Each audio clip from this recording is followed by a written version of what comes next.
específicamente en el capítulo 8, el Evangelio según San Lucas, capítulo 8, versículos del 43 al 48. El Evangelio según San Lucas, capítulo 8, versículos del 43 al 48. Una vez que lo encuentren, si su condición física se lo permite, pueden estar en pie en reverencia a la palabra del Señor. Lucas capítulo 8, versículos del 43 al 48. Y le hemos titulado al mensaje de la siguiente manera: la fe viva en Jesucristo. Repito, la fe viva en Jesucristo. Y dice así la palabra del Señor en el nombre del Padre, del Hijo y del Espíritu Santo.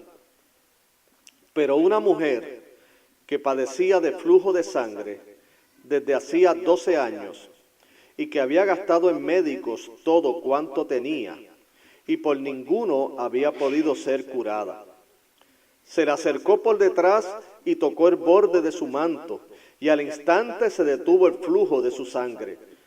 Entonces Jesús dijo: ¿quién es el que me ha tocado?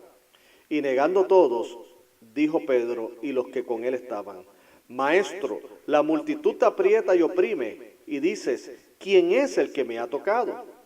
Pero Jesús dijo: alguien me ha tocado, porque yo he conocido que ha salido poder de mí.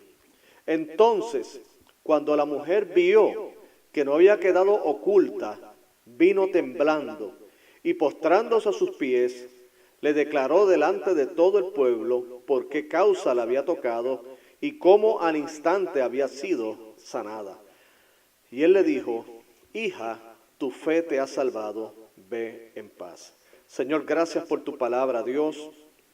Y gracias, Señor, porque tú eres quien prepara, Dios, nuestros corazones para estar receptivos a la misma, Señor.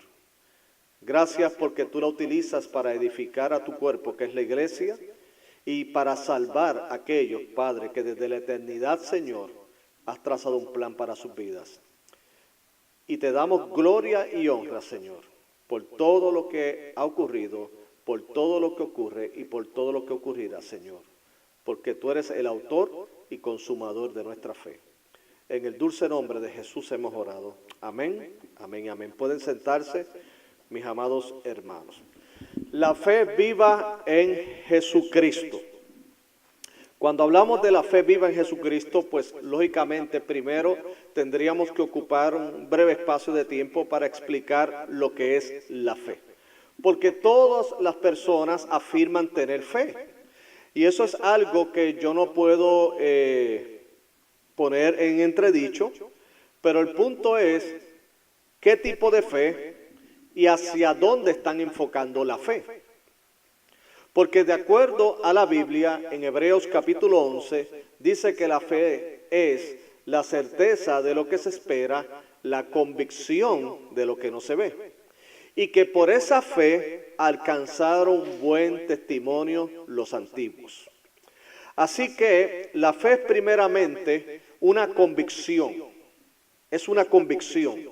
¿Y qué es una convicción? Una convicción es una creencia firme, arraigada en el corazón, de lo cual inclusive no solamente dependemos de ella para vivir, sino que estamos dispuestos o dispuestas a morir por ella.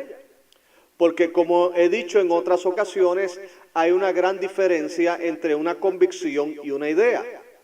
Porque una idea es algo que tú sostienes, una convicción es algo que te sostiene a ti.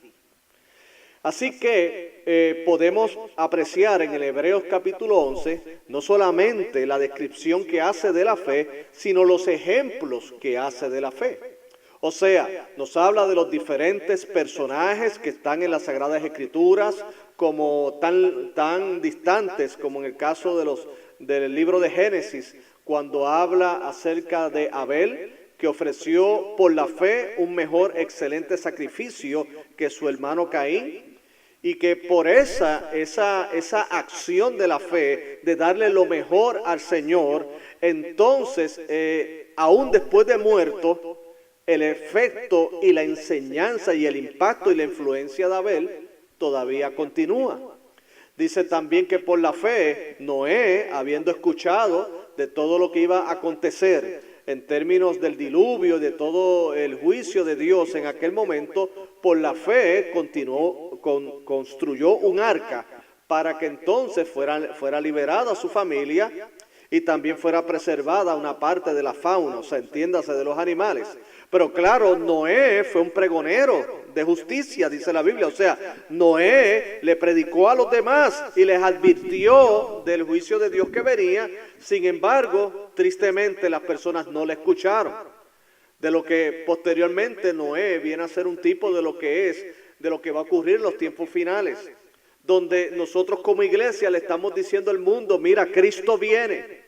Cristo viene por segunda vez, Cristo viene a salvar la humanidad, pero tienes que arrepentirte y reconocerle como Señor y Salvador. Pero así como en los tiempos de Noé, que las personas se burlaban de Noé, ridiculizaban el mensaje de Noé, así también tristemente ocurre hoy. Pero también ocurrirá como en los tiempos de Noé, que entonces en lugar de un arca, Cristo llegará y tristemente ya no habrá ninguna oportunidad salvífica para la humanidad. Solamente entonces vendrá el levantamiento de la iglesia y aquellos que han muerto sin Cristo, tristemente, caerán en condenación eterna. Pero hago un paréntesis, no se ponga triste. Hoy es el día de escuchar.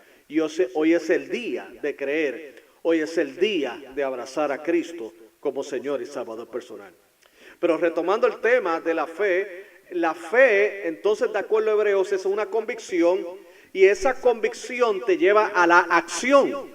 O sea, no hay tal cosa como que una persona diga que tiene fe, sin embargo, no haga acciones de acuerdo a esa aseveración o a esa convicción de esa idea que está llevando.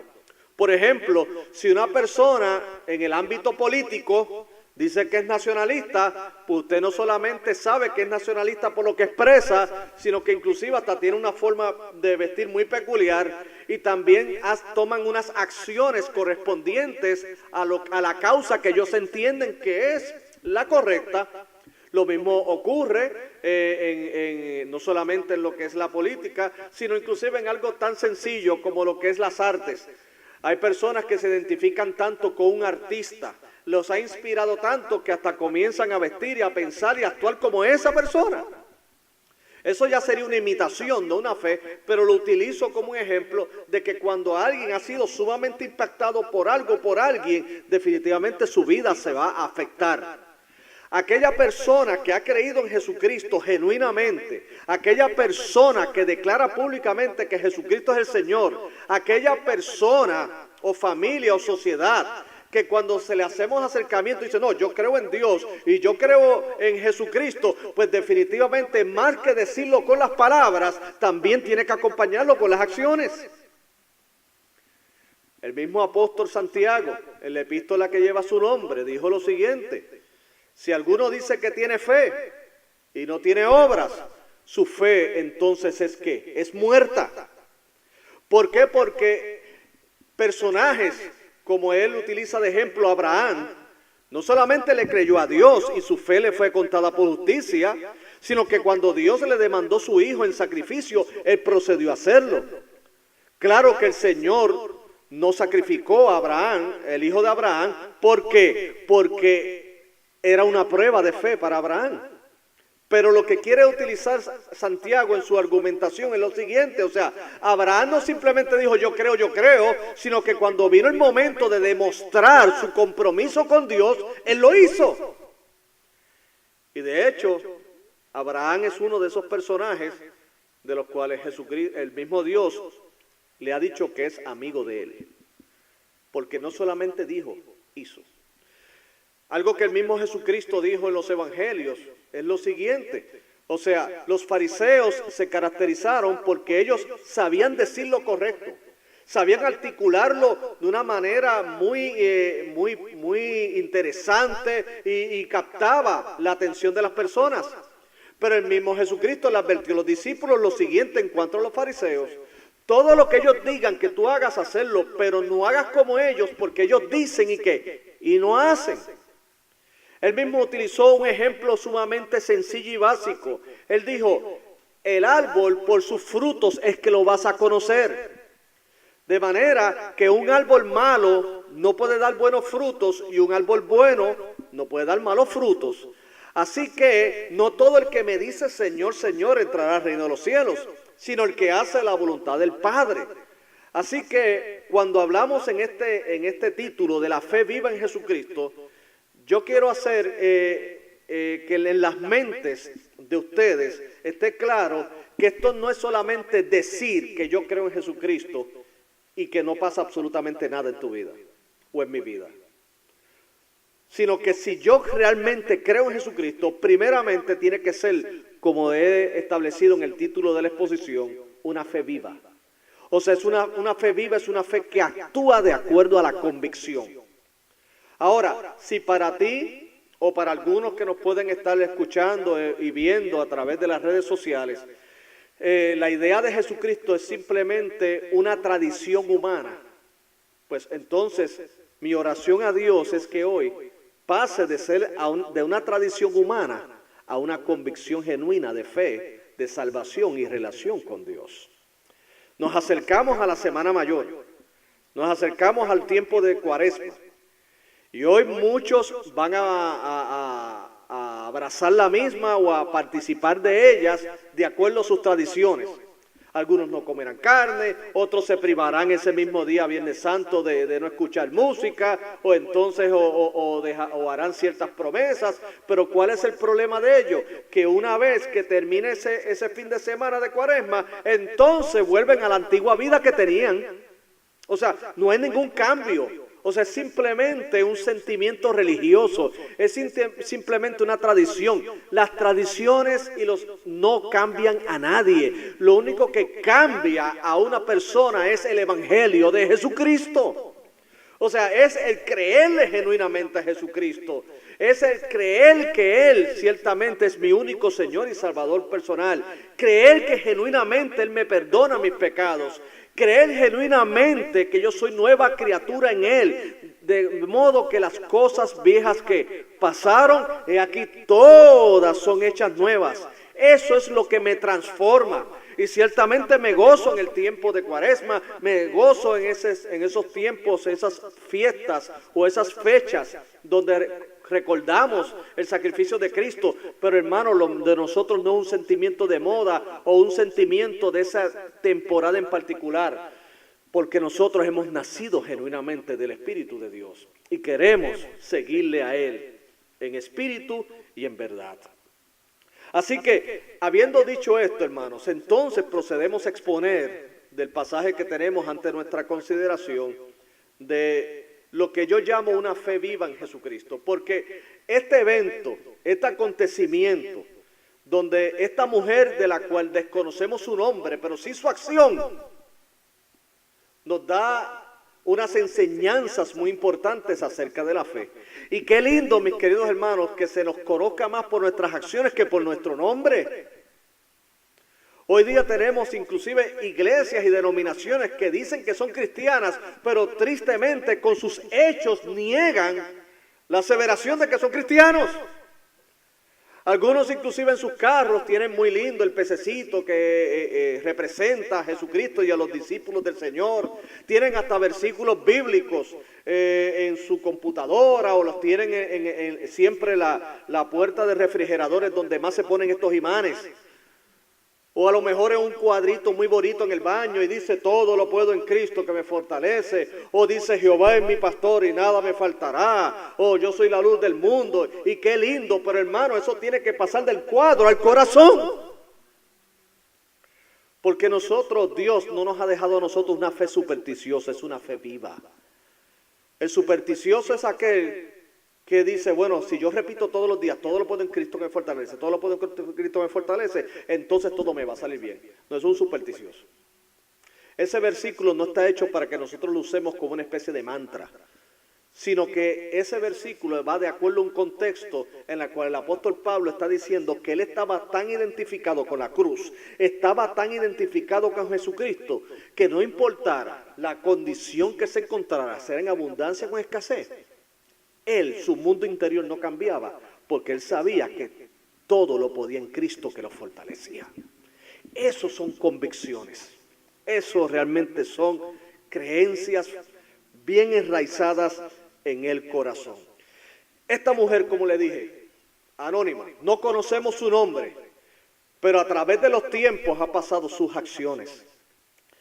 En el contexto que tenemos ante nuestra consideración del Evangelio de Lucas, de hecho esta narrativa de la mujer del flujo de sangre se repite en otros evangelios. En la misma, pues en el contexto Jesucristo, en su ministerio terrenal, ocupó mucho tiempo al discipulado, o sea, a la enseñanza de los discípulos, pero también para mitigar el dolor y para hacer milagros con el fin de que el mundo entendiese que Dios es real y que Él era el Mesías que había sido prometido. Dios en la persona de Jesucristo se encarnó para estar de cerca con el ser humano. No ajeno a sus dolores, sino que Él mismo participó de sangre y carne. Algo maravilloso de la encarnación es ello. O sea, nosotros no le estamos sirviendo a un Señor que no pueda compadecerse de mis debilidades y de las tuyas, dice el autor de los Hebreos. Porque de la misma manera en que nosotros sufrimos, Él sufrió. De la misma manera en que nosotros somos tentados, Él fue tentado. La diferencia es que nosotros podemos ceder a la tentación, pero Jesucristo venció toda tentación. Pero nos podemos acercar confiadamente al trono de la gracia, no teniendo un Dios que nos mire y dice, no, yo no entiendo lo que tú estás pasando, yo no sé qué es lo que tienes en tu mente, yo no puedo llevarte consuelo a esas lágrimas y a ese dolor profundo que tú tienes porque no lo entiendo, así que por lo tanto no puedo hacer nada contigo. De hecho, mis queridos hermanos, y haciendo un paréntesis, yo soy de los que creo que las personas que estén en ejercicios políticos, o sea, en posiciones que tengan que ver con trato de la gente, esas personas que nos representen deben estar bien integrados a las sociedades que ellos representan. Y me explico. O sea, una persona que no ha pasado por las circunstancias o situaciones que la persona promedio le ocurre, es muy difícil que las entienda. Muy difícil.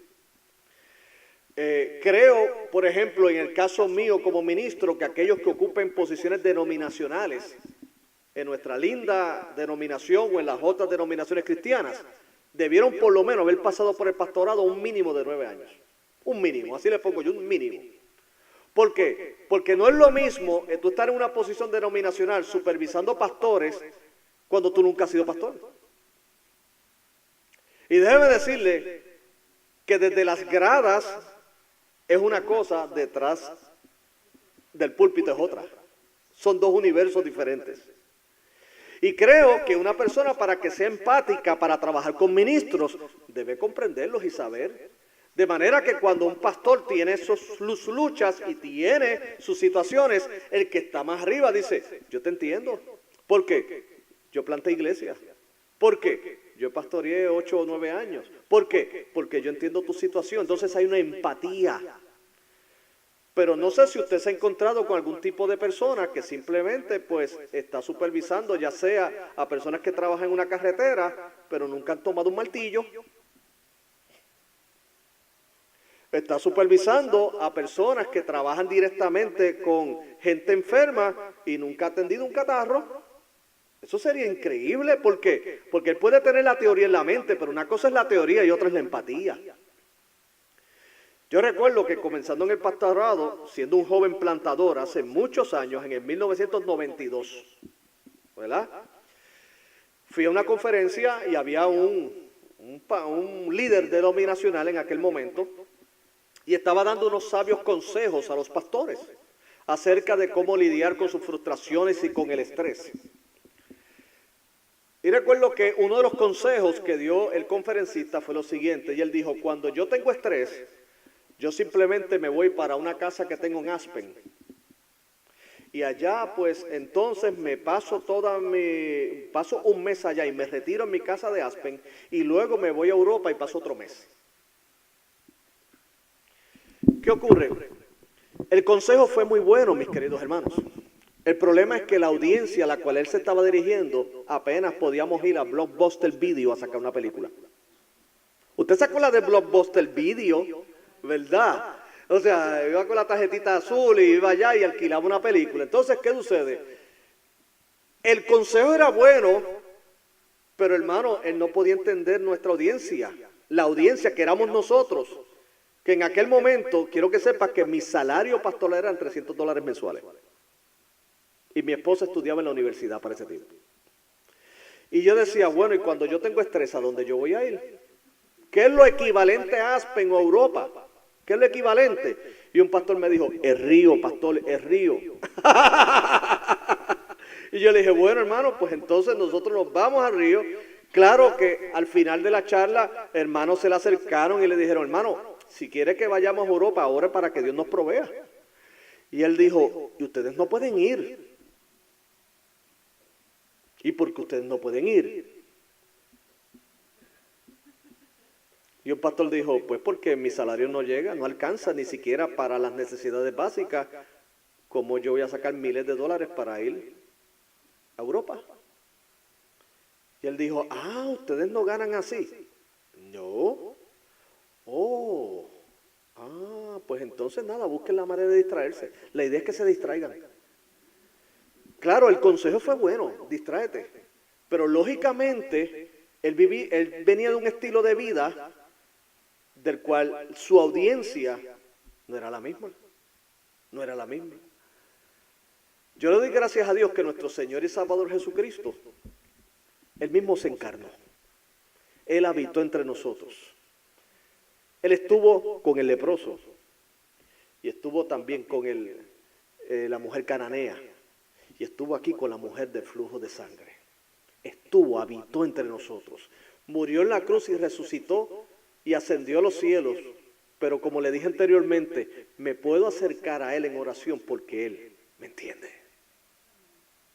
¿Me entiende? Él está en gloria. Pero es cuando un pecador como yo, arrepentido por la gracia de Dios, le digo, Señor, ayúdame, provéeme porque tengo gran necesidad. Él entiende. Porque él nació en el lugar más pobre. Nació en un pesebre. ¿Por qué? Porque sus padres humanos no eran de la alta alcurnia ni élites. Sus amigos eran las personas del pueblo. ¿Quiere decir que con esto rechazaba a los ricos? No. Pero las mismas condiciones que tenía para los pobres las tenía para los ricos. Si quieres entrar en el reino de los cielos, te tienes que arrepentir. Y creer que yo soy el Hijo de Dios. Amén.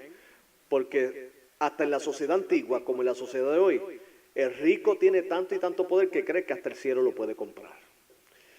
Y el cielo, hermano, ni el pobre lo gana con su pobreza, ni el rico lo gana con su riqueza. Solamente lo obtiene mediante el arrepentimiento y el reconocimiento de que Jesucristo es el Señor y Salvador de su vida. Y esta mujer, mis queridos hermanos, Jesucristo iba, de hecho, en el contexto de esta historia, Jesucristo primeramente le habían hecho una petición de que había una niña que estaba gravemente enferma.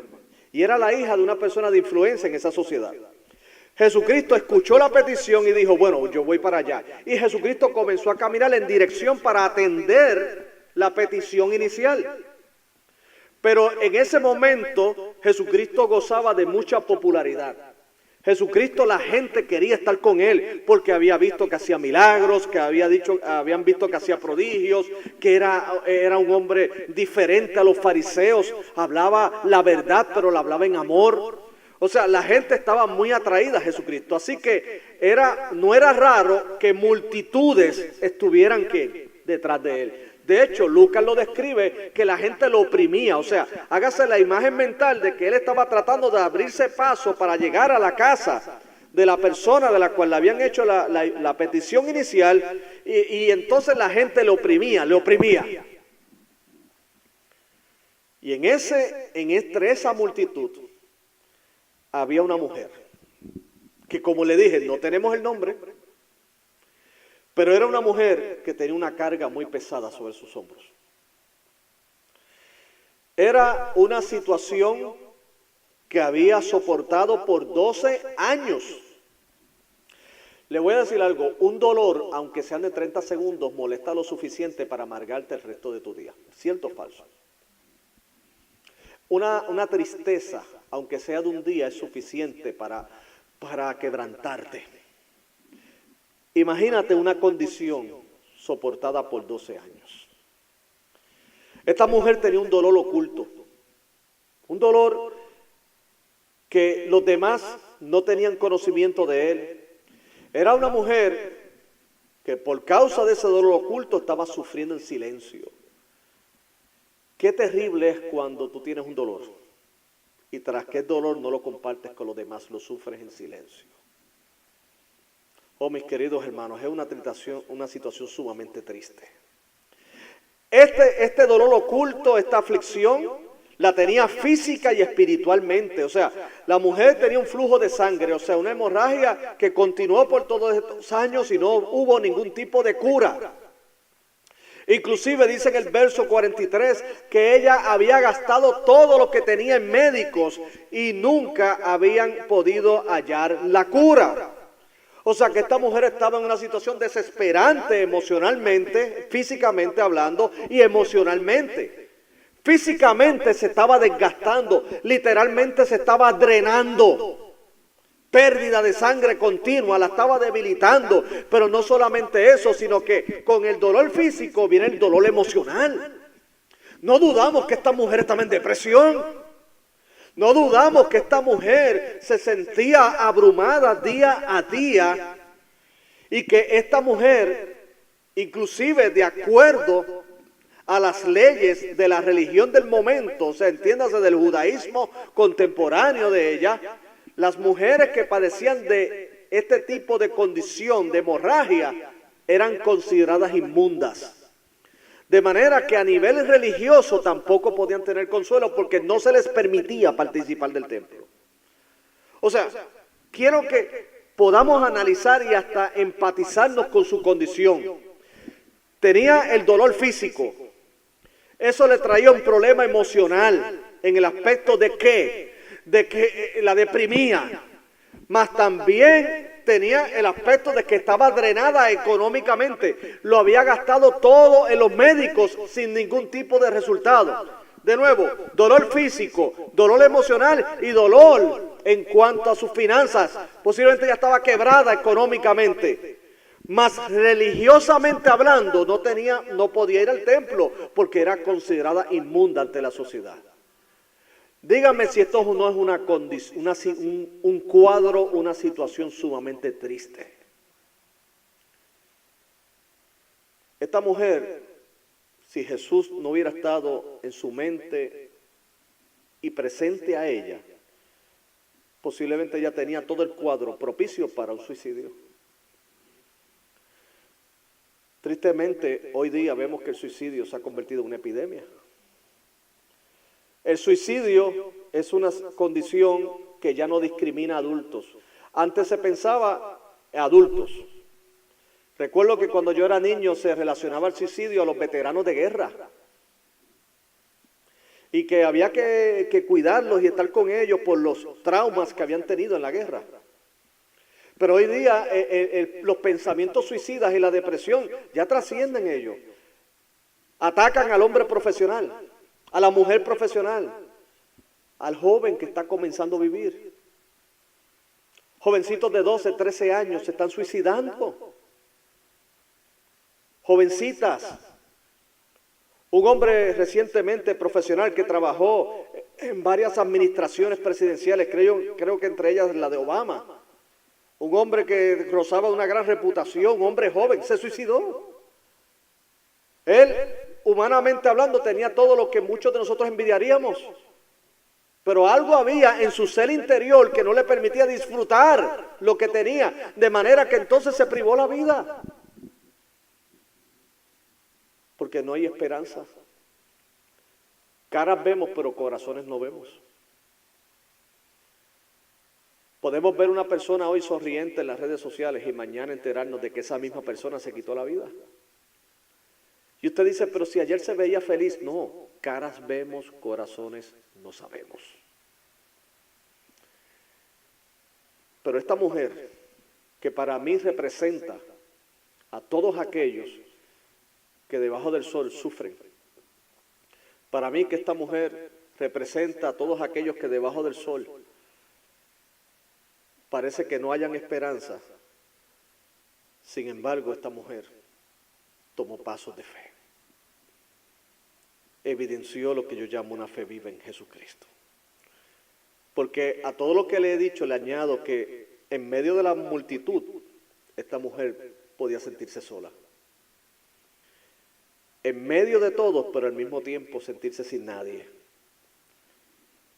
Ella pudo haber pasado desapercibida ante la sociedad, pero no pasó desapercibida delante de Dios. Esta mujer, y de acuerdo a lo que abundan en esta misma narrativa en otros evangelios, dice que esta mujer dijo ahí entre sí, si tan solamente tocara el borde de su vestidura, yo seré sana. Y ella, de una manera tímida, pero al mismo tiempo con mucho riesgo, porque la fe conlleva riesgo. Déjeme decirle que la fe no es fe si tú no te mueves. Si una persona dice, no, yo tengo fe, pero me quedo ahí, mira, eso no es fe. Inclusive, yo te podría decir que tú estás diciendo que tienes fe, pero lo que tienes es mucho temor dentro de ti. La fe no son actos de valentía, sino son actos de convicción. Que aunque tengas temor, lo haces, porque le crees a Dios. Y esta mujer con mucho temor tocó el borde de su vestidura. ¿Qué fue lo impresionante de todo ello? Es que de acuerdo a los evangelistas, como le había mencionado y le había descrito al inicio de nuestra exposición, una multitud apretaba a Jesucristo, mucha gente lo quería tocar.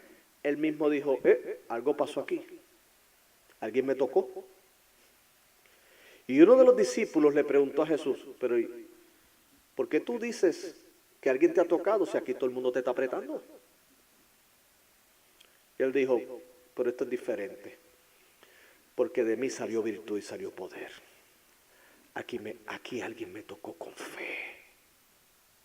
Gloria a Dios. Alguien me tocó con fe. Y entonces la mujer que había estado desapercibida, la mujer que había estado oculta ante la sociedad, la mujer que sufría solo, de momento Jesucristo mismo la exhibió públicamente. Porque ¿qué aprendemos acerca de lo que es la fe viva en Jesucristo, mis queridos hermanos? Lo primero que aprendemos es que la fe viva, no pasa desapercibida por el Señor. Repito, la fe viva no pasa desapercibida por el Señor. ¿Qué estamos diciendo con esto? Que si usted se acerca a Dios genuinamente, que si usted se acerca a Dios con gran convicción, que si usted se acerca a Dios realmente con ese deseo, con ese anhelo, con esa fuerza de corazón de que realmente no solamente Dios existe, sino que es galardonador de los que le buscan, hermano, usted no va a pasar desapercibido delante de sus ojos. El apóstol Pedro dijo en una de sus epístolas que los ojos de Dios están sobre los justos y sus oídos atentos ¿a qué? A sus oraciones. ¿Y quiénes son los justos? Los que le creen al Señor, los que han sido justificados por la fe, aquellos que le creen de corazón. Óigame, no hay oración, no hay lágrima, no hay sufrimiento que pase desapercibido delante de los ojos de Dios. Lo que hace a Dios grande, algunos dirán, pero Él tendrá millones de oraciones delante de Él. Pero es que lo que hace inmenso a Dios es que Él es Dios y por ese motivo puede atender personalmente cada una de las peticiones de sus santos y de sus escogidos. Sus escogidos que claman a Él día y noche. Dijo el mismo Jesucristo que Él los va a escuchar. Pero no solo que los escucha, porque yo te puedo escuchar a ti y no hacer nada. Es que va a atender su causa. La fe no pasó desapercibida. Esta mujer quiso pasar desapercibida. Ella quiso tocar y recibir un poquito de Jesucristo para su sanidad. Pero Jesucristo no te da un poquito, te da mucho de Él. Me viene a la memoria otro caso en la Escritura cuando una mujer, dice la Biblia, que tenía un hijo con una condición. Ay, Dios guarde a nuestros hijos, ¿verdad que sí?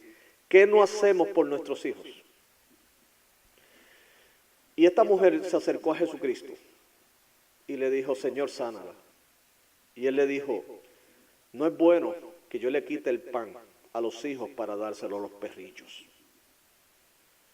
Y ella dijo, ¿sabes qué? Pero hasta los perrillos se alimentan de las migajas que caen de la mesa.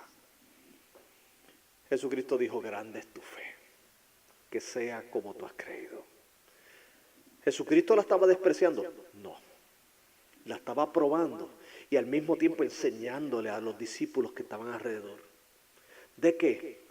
De que, hermanos, cuando tú le crees a Dios, cuando tú tienes una fe viva, tú no sueltas al Señor. Y más que nada es que no pasas desapercibido o desapercibida delante de Él. ¿Has pensado que tu oración no ha llegado, que sigues orando y no pasa nada? ¡Sigue orando! El tiempo de Dios no tarda. El que ha de venir vendrá. El Señor acudirá a tu situación. Dios abre puertas que más nadie abre, como cierra las que nadie puede abrir. El mundo te dirá, no, esa puerta está imposible de abrir. Óigame, así pensaron los que estaban en la tierra allá que los israelitas iban a ocupar. Así pensaron los cananeos y los de Jericó, y por eso levantaron una muralla. Y dice la Biblia que ellos, aún sabiendo lo que Dios estaba haciendo con el pueblo de Dios en el desierto, cómo los respaldó en el desierto, sin embargo ellos creyeron que podían impedir la entrada del pueblo de Dios a Jericó. ¿Y qué hicieron? Trancaron las puertas y las trancaron cerradas, bien cerradas, porque el ser humano cree que le puede trancar la puerta a Dios. Óigame, qué necio. Si usted me tranca la puerta a mí, yo no puedo entrar, pero a Dios. A Dios. Entonces ellos vinieron y la trancaron y le pusieron, estaba cerrada, bien cerrada, dice el libro de Josué. Y el pueblo llegó y el Señor le dijo, no hagan nada, lo que tienen que hacer es darle vueltas a esto. Yo les voy a dar la ciudad, si esta ciudad ya está aquí, esta ciudad de ustedes. Qué triste que ellos estén perdiendo el tiempo y energías en asegurar algo que yo lo voy a abrir como quiera. Y hermano, en tu situación y en la mía, el hombre puede estar tratando de cerrar las puertas, es más, podrá ir a una ferretería y comprar el candado más fuerte. Deja que gaste dinero, déjalo. Que cuando Dios diga, voy a abrirlo, ni el candado de seguridad más grande del mundo podrá impedir que tú pases por donde Dios quiere que tú pases. Porque lo que es de Dios, nada ni nadie lo podrá impedir. Lo segundo es que la fe viva no solamente no pasa desapercibida por el Señor, sino que la fe viva tampoco no ve obstáculos, sino oportunidades. La fe viva no ve obstáculos, sino oportunidades. Esta mujer dijo, yo tengo solo una oportunidad para yo poder acercarme a Jesucristo. Había una gran multitud. No había, humanamente hablando, alguna oportunidad de que ella pudiera sacar una cita con Jesucristo. O sea, que ella descartó esa posibilidad. Ella no dijo, bueno, me puedo llegar a uno de los discípulos. No, es que había tanta gente. Pero ¿qué dijo? No, yo si tan solamente tocar el borde de su vestidura, seré salva. Cuando una persona tiene una fe viva, no ve obstáculos, ve oportunidades. El mismo Evangelio de Lucas narra de un hombre que era bajito en estatura, bien bajito, bastante bajito, y quería ver a Jesús. Este hombre sí le sabemos el nombre, se llamó Zaqueo. ¿Y qué hizo? Como él tenía un deseo genuino de ver a Jesús, él no dijo, bueno, es que yo soy pequeño y entonces se sentó en el árbol sicómoro a la sombra de él a llorar sus limitaciones. Él no. Él no se sentó a llorar su situación. Él lo que hizo es, me voy a trepar en el árbol, ¿ok? Él se trepó en el árbol para ver a Jesús, y Jesús lo miró y le dijo, Zaqueo, desciende, porque ya es necesario que yo pose en tu casa. Él quería ver a Jesús, pero recibió algo más que verlo. Lo recibió en su casa. No solo lo recibió en su casa, Cristo lo salvó. Si tú quieres ver las obras grandes de Dios en tu vida, no te quedes sentado. Es más, yo creo que si tienes fe, no te puedes quedar sentado. Es más, no te vas a quedar sentado, te vas a mover. Y aquellas situaciones que parecen obstáculos simplemente son escalones que te van a permitir llegar hacia donde Dios quiere. Son oportunidades. Esta mujer tocó, dijo, el manto. Lo que yo puedo llegar al manto, pero el manto es suficiente. Lo tocó y entonces eso dijo, opa, qué bien.